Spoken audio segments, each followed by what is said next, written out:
Pour ouvrir le grand bal de présentation de vœux au président de la République, tout d'abord, les présidents des grandes institutions de la République par ordre protocolaire, le président de l'Assemblée nationale, le Premier ministre, ministre de l'économie, des finances et du budget, chef du gouvernement, le président du Conseil constitutionnel, le président de la Cour suprême, le premier vice-président du Conseil économique et social,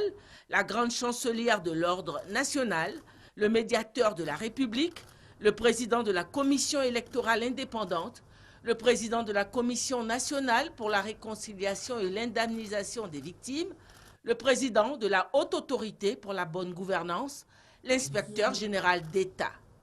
Le gouvernement ensuite avec, selon l'ordre protocolaire, les ministres d'État suivis par les différents ministres, les gouverneurs des districts autonomes d'Abidjan, de Yamoussoukro, les secrétaires généraux adjoints de la présidence de la République, les conseillers spéciaux du président de la République, le chef d'état-major particulier du président de la République,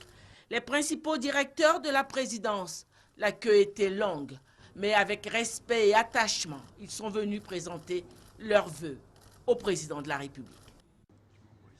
Chef de mission diplomatique accrédité en Côte d'Ivoire, représentant d'organisations internationales exerçant sur le territoire national, consul honoraire,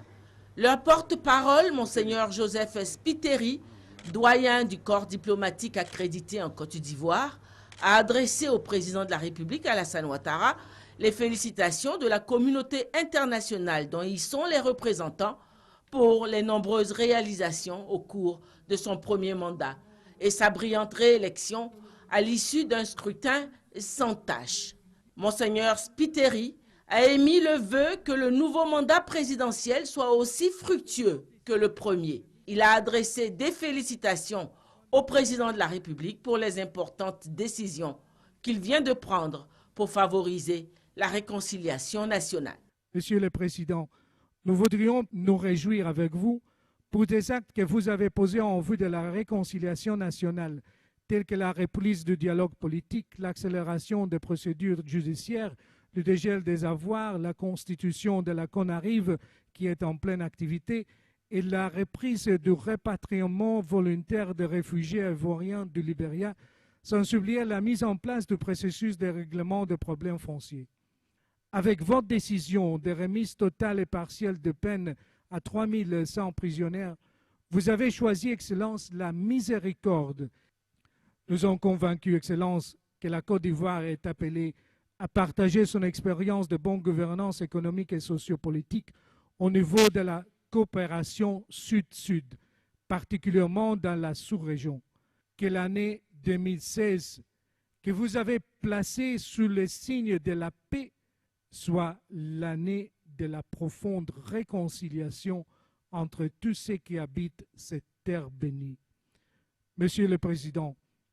bonne, heureuse et toujours meilleure année 2016 à vous, à votre famille et à toutes les personnalités ici présentes. S'adressant à son tour à ses représentants de la communauté internationale, le président de la République a réaffirmé sa volonté de réaliser la réconciliation des cœurs et des esprits dans son pays, la Côte d'Ivoire. Monsieur le nonce apostolique, doyen du corps diplomatique, je voudrais tout d'abord vous remercier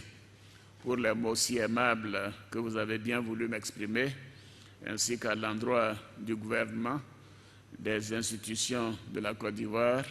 et du peuple ivoirien, au nom de l'ensemble du corps diplomatique.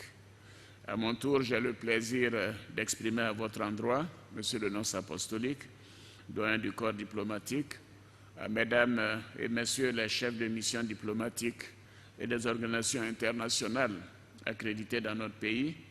ainsi qu'à Mesdames et Messieurs les consuls honoraires, des vœux de santé, d'épanouissement personnel, de bonheur et de prospérité. Je souhaite que vous puissiez continuer à vivre en Côte d'Ivoire dans ce climat de paix et de fraternité que nous sommes si fiers de pouvoir vous offrir. Je vous prie de bien vouloir transmettre aux souverains chefs d'État et de gouvernement et dirigeants d'organisations internationales que vous représentez mes vœux sincères de santé, de prospérité, de bonheur et de plein succès dans leurs actions au bénéfice du plus grand nombre. J'ai placé ce nouveau mandat sous le signe de la réconciliation des cœurs et des esprits. J'ai décidé de procéder à des réformes politiques importantes, dont celle de la Constitution, que je soumettrai à l'approbation des Ivoiriens par voie référendaire. Le but de ces réformes étant d'adapter nos textes fondamentaux aux exigences de notre temps et de débarrasser de notre Constitution tout ce qui, par le passé, a pu nous diviser. Dans un souci d'apaisement et pour consolider la cohésion sociale, j'ai procédé, comme je l'ai annoncé à l'occasion de mes vœux à la nation, à des mesures de grâce et d'allègement de peines privatives de liberté au bénéfice d'un certain nombre de nos compatriotes. Pour ma part, en qualité de président de tous les Ivoiriens,